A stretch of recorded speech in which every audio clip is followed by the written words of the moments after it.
सुबह 10 बजे से लेकर 11 बजे के बीच में उपस्थित हूं आप सबके सामने। आज जिनकी कुंडली लेकर के आया हूं, इनका नाम है पलक और ये है वाराणसी, उत्तर प्रदेश से।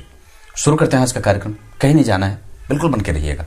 कार्यक्रम के आरंभ में बताऊंगा मनुस्मृति की बात और ये पता चलेगा कि ब्राह्मण को श्रेष्ठ क्यों कहा गया है और कैसे ब्राह्मणों को भी उनमें अब मैं एक आप लोगों को बात बताऊं, ऐसा नहीं है कि मैं ब्राह्मण हूं इस वजह से ऐसा कह रहा हूं, ऐसा नहीं है।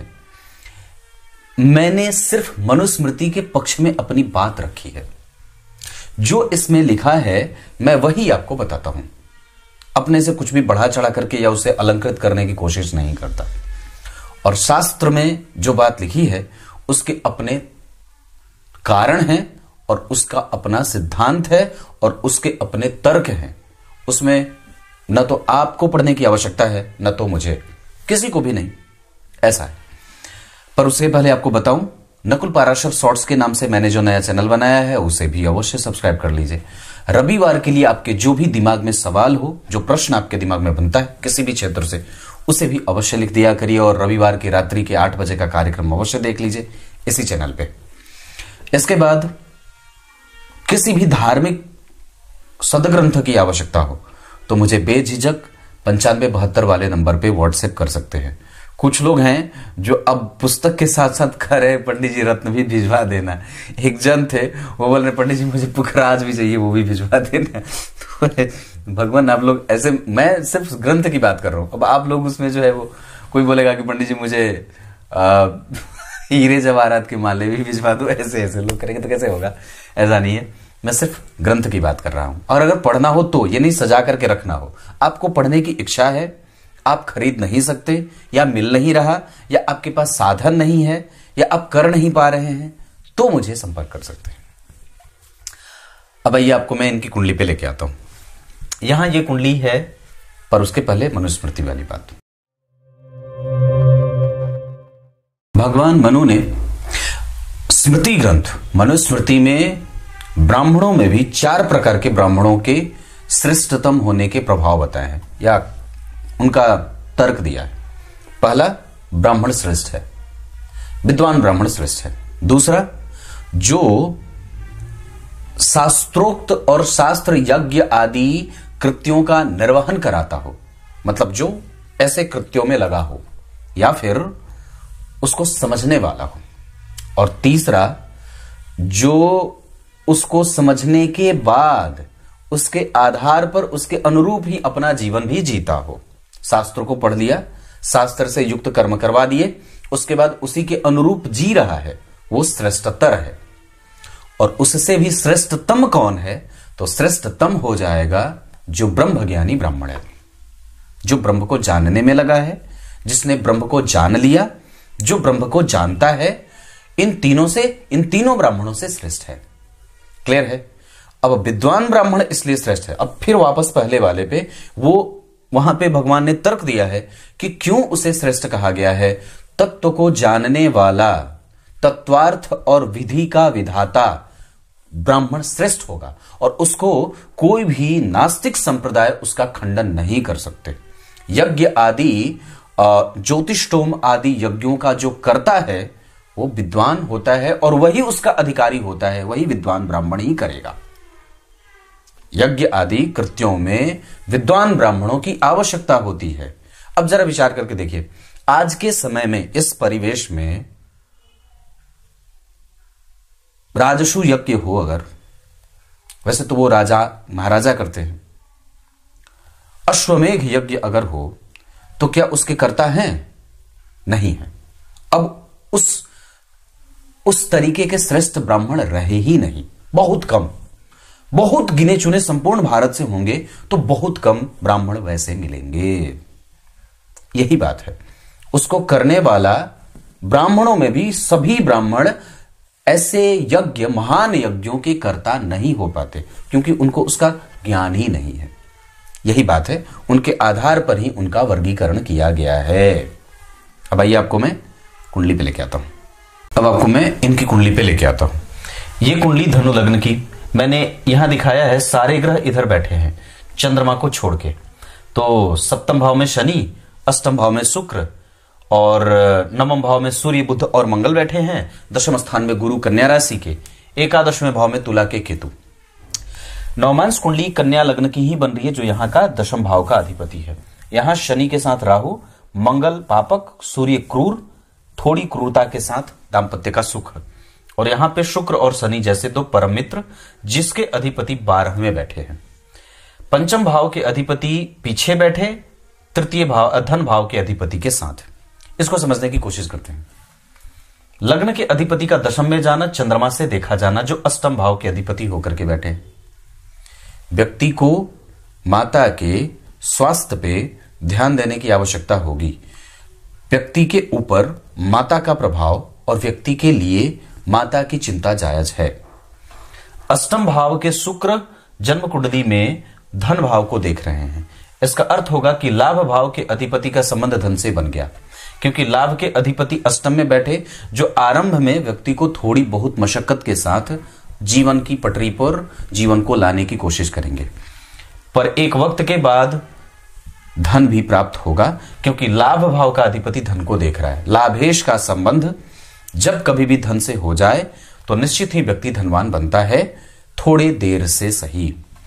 लग्न के अधिपति का दशम में बैठना और उत्तरा फाल्गुनी नक्षत्र में 1 डिग्री के बैठे हैं, इस वजह से उनके पास बल की कमी है। इसका अर्थ होगा कि हमें गुरु को बल देना होगा। तो गुरु को बल देने का अर्थ है कि हमें यज्ञ आदि कृत्य करने चाहिए, अपने पितरों को मनाने की आवश्यकता है, भगवान भोलेनाथ को मनाने की आवश्यकता है, एकादशी व्रत करने की आवश्यकता है। संभवतः अगर हो सके तो एकादशी व्रत नहीं कर सकते, 2004 के हैं, ऐसे करना तो चाहिए, कर लेना चाहिए। कम से कम अगर नहीं कर सकते तो रोटी ही खाना चाहिए। उस दिन मांसाहार और लहसुन प्याज वगैरह भी त्याग देने की आवश्यकता है।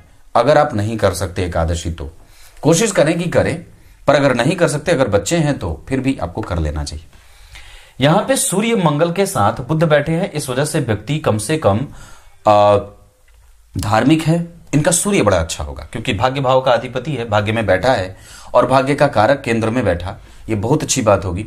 यहां पे व्यक्ति अगर चाहे तो इंजीनियरिंग और तंत्र शास्त्र, ज्योतिष शास्त्र, इसके अतिरिक्त वो मैकेनिक्स, इसके बाद वो हार्डवेयर और उसके बाद वो जमीन से संबंधित कानून की पढ़ाई आदि आदि चीजें कर सकता है। विदेशों के साथ संबंध बनाना, बाहरी लोगों के साथ संबंध बनाना, सरकारी नौकरी की तैयारी करना, सरकार से जुड़ करके कोई काम करना, अर्ध सरकारी क्षेत्रों में काम करना, पिता के साथ जुड़ करके कोई भी काम कर लेना। इसके अतिरिक्त आपकी कुंडली में अगर मैं बता दूं तो सरकारी नौकरी के योग बने हैं और बहुत अच्छे बने हैं। बुद्धिमान दक्षिणायन में हैं, इस वजह से कभी कभी पिता के साथ मतभेद होगा, हालांकि यहां पे उसकी कोई आवश्यकता मैं महसूस नहीं कर रहा हूं।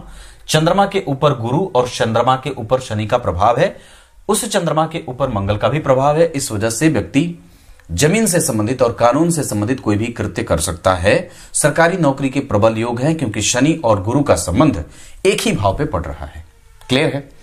इसके अतिरिक्त मंगल का प्रभाव जन्म कुंडली में 12 में, तो व्यय संतुलित हो और बाहर के लोगों से फायदा हो। साथ ही साथ व्यक्ति कभी भी डरता नहीं है।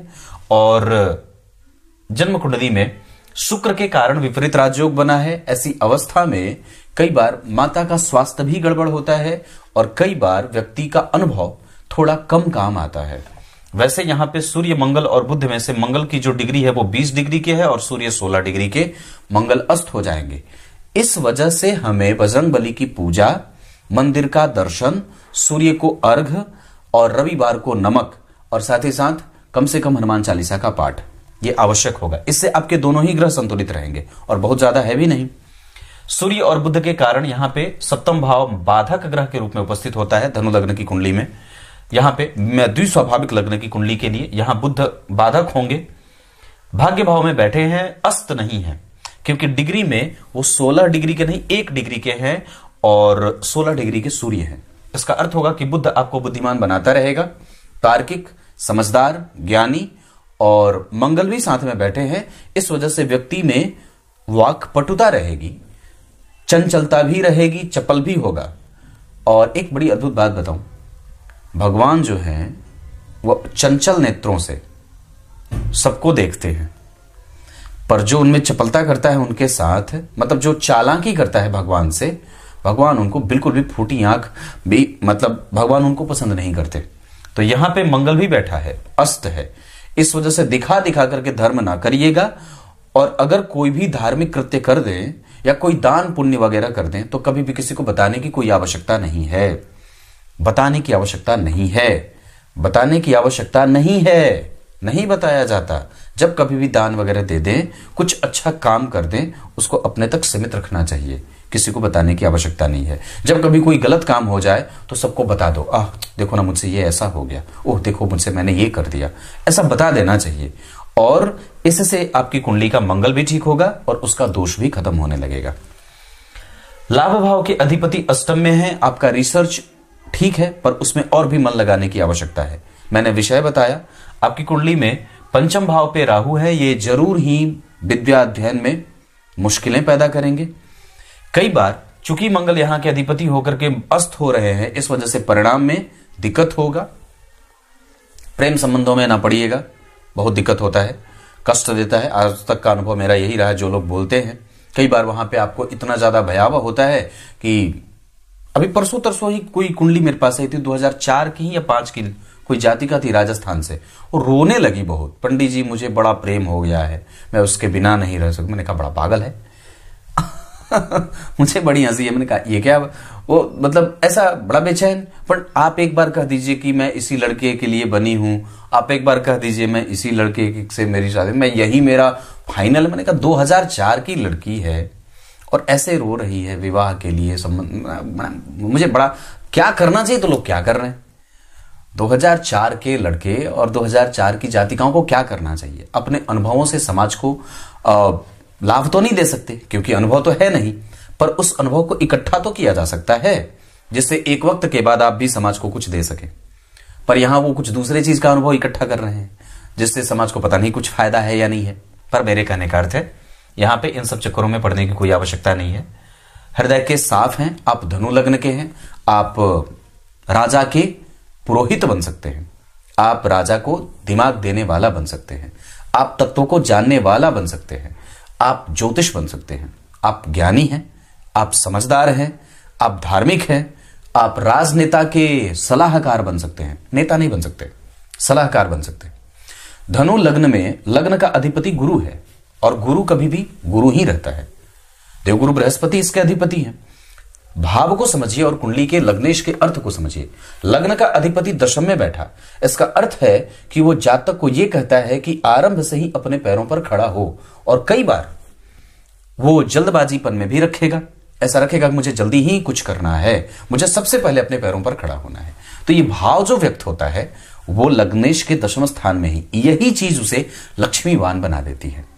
और धनु लग्न में लग्न के अधिपति गुरु होते हैं, इस वजह से गुरु हमेशा सबको ज्ञान देने की कोशिश करता है और ज्ञान ही देना चाहता है। सदाचरण, सदाचरण से युक्त, धर्म को समझने वाला, विधि को जानने वाला, तत्व को जानने वाला, समाज के रहस्यों को सुलझाने वाला, छुपे और गूढ़ और मंत्र को बात करने वाला, ब्राह्मणोत्तर जीवन जीने वाला, एकदम शुद्ध भोजन करने वाला, नैसर्गिक रूप से कभी भी निराश न होने वाला, सबके साथ हर तरीके से संतुलन बनाने वाला, कभी भी लुका छिपी, भेदभाव, पाखंड, द्रोह, विद्रोह, छल, कपट, ईर्ष्या, द्वेष, मद, मात्सर्य, ये सब नहीं होता।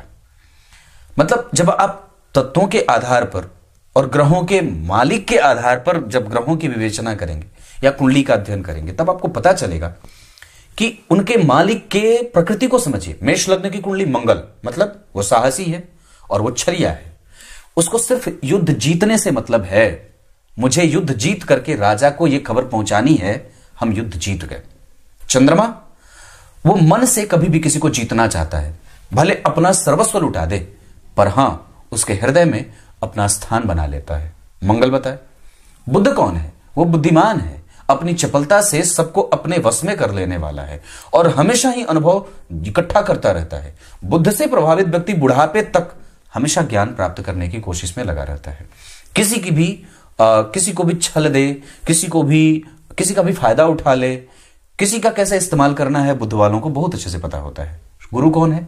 वो ज्ञान देने के लिए लालायित है, वो उसका किसी से कोई कंपटीशन नहीं है, वो किसी से झगड़ा नहीं करेगा, कभी भी कुर्सी के लिए लड़ेगा नहीं, वो कहीं भी है वो तत्वों को समझ गया है। इस वजह से उसका फर्क, और उसको ये पता है कि सिंहासन और पावदान में कोई अर्थ और कोई अंतर नहीं है। पावदान पे भी बैठा है तो भी उतना ही मस्त है, और सिंहासन पे भी बैठा है उतना ही मस्त है। ये गुरु है। शुक्र उक्ति लगाता है, उक्ति होता है ना, हमारे यहां गांव में कहते थे उकित जागल है, ऐसा बोलते हैं। तो उक्ति लगाता है, दिमाग लगाता है। शुक्राचार्य ने क्या किया था? मृत संजीवनी विद्या का वरदान प्राप्त किया। दोनों एक ही साथ गुरु भी हुए और शुक्र भी हुए, दोनों गुरु हो गए। एक देवताओं के गुरु हो गए, एक दैत्यों के गुरु हो गए। अब वो संपूर्ण रसों के स्वामी हो गए। दुनिया में जितनी भी चीजें आप सुंदर देखते हैं उसका स्वामी शुक्र है, और दुनिया में जितने सुगंध देखते हैं उसका स्वामी शुक्र है। सभी प्रकार के भोगों का कारक ग्रह शुक्र है। और साथ ही साथ शुक्र हमारी कुंडली में कौन है? हमारी कुंडली के परशुराम अवतार। तो विचार करिए, भगवान राम ने जब धनुष तोड़ा था तब उनके सामने जाकर के उनका विरोध किसने किया था? भगवान परशुराम ने। क्लियर है? और वो परशुराम कौन है? जिसने कितनी बार क्षत्रिय विहीन धरती की थी, है ना? तो कहने का अर्थ है प्रकृति को समझिए कि वो उसका मालिक कौन है। तो जैसे आप मालिक को समझ लेते हैं, शनि कौन है? शनि आपको यह कहा देगा कि मैं तुम्हें वास्तविक जीवन का वास्तविक पाठ पढ़ा दूंगा, है ना? गुरु जो है वो थोड़े बहुत ढील मील कर देंगे, चलो ठीक है कोई बात नहीं, वो क्षमाशील होते हैं, पर शनि क्षमाशील नहीं होते। आपने जैसा किया, देखो इसमें तो कट्टा नहीं होगा, इसमें तो बट्टा नहीं लगना, आपने किया इतना है इतना ही दूंगा। वो तराजू है, हाँ जितना किया उतना मिलेगा, उससे एक सूत ज्यादा नहीं। सुनार होते हैं वो, कहने का अर्थ होते नहीं, पर ऐसे सोना चांदी का काम भी, आभूषण का काम शुक्र का होता है। पर यहां पे ये बात मैंने इतनी बताई आपको समझाने के माध्यम से। तो ये गुरु हैं, ये दशम स्थान में बैठे हैं, और जन्म कुंडली में धन भाव, तो धन भाव के अधिपति सप्तम में। कल को अगर अपना काम करना हो निसंदेह कर सकते हैं। ससुराल धनवान मिले, पत्नी उम्र में बिल्कुल ही सामान्यतया नजदीक की मिलती है, और उसके बाद मन असंतुलित हो सकता है पर उसके पास धर्म है क्योंकि लग्नेश देख रहे हैं, उसके पास जल्दबाजी है क्योंकि मंगल देख रहे हैं, उसके पास न्याय है क्योंकि शनि देख रहे हैं। सीधी बात है। भाग्य भाव के अधिपति भाग्य भाव में, इस वजह से व्यक्ति पास धर्म होगा, आध्यात्मिक चिंतन हो, वो समझदार है, लोगों की सेवा करना चाहता है, समाज के लिए कुछ करना चाहता है। ये सारी चीजें हैं कुंडली में। दशमांश कुंडली में मंगल का यहां बैठना थोड़ी बहुत परेशानी के साथ कर्म क्षेत्र आगे बढ़े। लग्नेश का तृतीय भाव में जाना, मेहनत करवाएंगे तब जाकर के सफलता देंगे। यहां राहु बैठे हैं, इस वजह से धन कमाने में आरंभ में थोड़ी दिक्कत होगी, वो यहां से भी स्पष्ट दिख रहा है। और एक बात बता दूं, इस कुंडली में सूर्य की दशा, गुरु की दशा, मंगल की दशा और चंद्रमा की दशा अच्छी जाएगी। इसके साथ साथ कमजोर जाएंगे इस कुंडली के बुध और थोड़े से कमजोर मंगल। मंगल आपकी कुंडली में अगर अस्त नहीं होते तो कम से कम वो आपकी कुंडली के पंचम भाव का परिणाम संपूर्ण कर देते, पर उन्होंने आपके व्यय को भी कंट्रोल करने से बचाया है, मतलब उन्होंने व्यय थोड़ा बढ़ा दिया है। और कई बार अगर बाहर जाएं, विदेश जाएं, तो ये कुंडली और भी ज्यादा सफल होगी। तो बाहर भी जाने के बारे में विचार कर सकते हैं। इस कुंडली में केंद्र में गुरु बैठे हैं, केंद्र में चंद्रमा बैठे हैं, केंद्र में शनि बैठे हैं। दो शुभ ग्रहों का केंद्र में बैठना ठीक होगा, पर एक पापक ग्रह का बैठना उससे ज्यादा भी अच्छा हो सकता है, और हुआ भी है। यहां शनि अति विशिष्ट कारक और दिग्बली होते हैं, इस वजह से, और इनके ऊपर केतु की दृष्टि है। केतु भी अनुभवों के संग्रहकर्ता कहे जाते हैं। इस वजह से आपके पास कम से कम धन कमाने की युक्ति लगेगी, बुद्धिमान होंगे, और अपना काम कैसे शुरू किया जाए, अपने पिता के कैसे सहयोग में शामिल हुआ जाए, ये सब आपको आता है। नवांश कुंडली के आधार पे, लग्न कुंडली के आधार पर मीन राशि की जातिकाएं, कर्क राशि की जातिकाएं और कन्या राशि की जातिकाएं अच्छी रहेंगी। इस कुंडली के लिए 5 अंक बहुत अच्छा रहेगा। गुरुवार और मंगलवार का दिन बहुत अच्छा है। इस कुंडली के लिए अंक मैंने बताया 5। नक्षत्र रेवती, पुनर्वसु, पुनर्वसु के बाद अश्विनी, उसके बाद श्रवण, पुष्य, मृगशिरा, ये सब नक्षत्र अच्छे रहेंगे। दांपत्य आपकी कुंडली में कमजोर नहीं है, पर हां इतनी बात जरूर कहूंगा कि गुरु यहां नीच के हैं, इस वजह से हमें सावधान होने की आवश्यकता है, क्योंकि यहां का लग्नेश यहां नीच के नवांश में जा रहा है, और यहां पे वो गुरु 12 में जा रहे हैं। ये थोड़ा ठीक नहीं होता। ये राहु यहां बैठ करके कई बार आपको परेशान करेंगे, और यहां चंद्रमा और बुध तीसरे भाव में बैठ करके आपसे मेहनत करवाएंगे, तब जाकर के सफलता देंगे। मतलब मेहनत बाकी है। और कभी भी, अभी तो शुक्र की दशा चल रही है, शुक्र की दशा में व्यक्ति के स्वभाव में परिवर्तन देखा जाता है और आपको वो स्वीकार करना पड़ता है। कई बार व्यक्ति आलसी हो, भोगी हो, विपरीत के प्रति आकृष्ट हो और भोगी प्रवृत्ति का हो जाता है। आप उसको कुछ भी अच्छा कहेंगे, कई बार उसको बुरा लगेगा। इस वजह से बहुत ही सलीके से उसको दबाना है, नहीं तो टूट जाएगा या तो फिर विरोध पे उतर जाएगा। फिर उसको लगेगा कि मैं सबसे ज्यादा अनुभवी हूं और फिर उसको लगेगा कि नहीं, मुझे कोई बता कैसे सकता है, मेरे पास संपूर्ण ज्ञान जो भरा पड़ा है। तो ये अभी उसी अवस्था से गुजर रहे हैं। शुक्र की दशा युवा अवस्था में गड़बड़ भी करती है। इस वजह से सावधान, सतर्क और दृष्टि बनाए रखिए तिरछी, ताकि बच्चा क्या कर रहा है आपको पता चलता रहे। इतनी सारी चीजें हैं इनकी कुंडली में। भवन, भूमि, वाहन का सुख, माता के साथ संबंध, पिता के साथ सुख, यह सब बहुत अच्छा है। भाई बहनों का सुख भी इस कुंडली में ठीक होगा, घबराने की कोई आवश्यकता नहीं है। और मैं समझता हूं कि भाइयों से संबंध सामान्यतया संतुलन वाले ही हैं। बड़े भाई बहनों का सुख इनकी कुंडली में थोड़ा कम है। वैसे एक बात बता दूं तो इनकी कुंडली में विवाह मिलाए बिना विवाह मत करिएगा। चंद्र कुंडली के आधार पर और लग्न कुंडली के आधार पर भी यह कुंडली मांगलिक नहीं है। सूर्य की दशा में व्यक्ति बहुत बड़ा काम कर सकता है, स्थापित होगा। और चंद्रमा की दशा में माता के स्वास्थ्य से संबंधित समस्याएं हो सकती हैं। वैसे एक बात बता दूं, पंचम के राहु, मंगल, सूर्य और बुध सबको देख रहे हैं। बहुत ज्यादा तर्क करने लगे तो 2 थापड़ लगा देना ऐसा खींच के, क्योंकि नहीं करना चाहिए। इनको गंभीर बनने की आवश्यकता है। और यहां पे राहु का प्रभाव और गुरु का प्रभाव, चंद्रमा, ये बहुत अच्छा है। पिता के साथ संबंध, माता के साथ संबंध, और साथ ही साथ यहां पे कभी कभी आलस्य का भी भाव दिखेगा। काम रुकने का योग भी बना हुआ है। तो अगर एक बार में कोई काम ना हो तो हतोत्साहित होने की कोई आवश्यकता नहीं है। आपकी कुंडली में योग अच्छा है। पहले सरकारी नौकरी की कोशिश करिए, पहले खूब डिग्री बटोरिए, खूब पढ़िए, क्योंकि यहां पे मंगल और बुध एक साथ बैठे हैं तो व्यक्ति के पास क्रिएटिव है, वो इनोवेटिव माइंड, क्रिएटिव माइंडसेट का है। उसको पता है कि कौन सी चीज जोड़ी जाएगी तो कुछ नया पता चलेगा। ये आपकी कुंडली। बाकी की चीजें, अभी तो बच्चा बड़ा हो रहा है, पर इसके बाद बता दूंगा। सूर्य की दशा बहुत अच्छी होगी 2034 में, और एक योग इनकी कुंडली में 2026 के बाद शुरू होगा। 30 के बाद ये कुंडली और भी ज्यादा बढ़िया बनेगी। अभी मुझे लगता है कि अभी इनको बल की आवश्यकता है। 24 से लेकर के 26 तक का एक काल इनके करियर के लिए बहुत ही ज्यादा महत्वपूर्ण और बहुत ज्यादा अच्छा रहेगा। बस इतनी बताऊंगा अभी। इसके बाद सूर्य की दशा जब आएगी तो 34 से लेकर के 2040 तक का काल, 6 वर्ष का सूर्य की दशा, उसमें व्यक्ति स्थापित होगा और उसको अपना पाथ दिखेगा और बहुत मजबूती से उस पर चलेगा भी। ये कुंडली है। नवमांश कुंडली में लग्न का अधिपति जो है वो अष्टम में बैठा है। विवाह में आरंभ में अच्छा लगता है, बाद में रस खत्म हो जाता है। फिर वो सोचेगा चलो वृंदावन चले जाते हैं, ऐसा होता है। बस तब तक के लिए बहुत बहुत नमस्कार।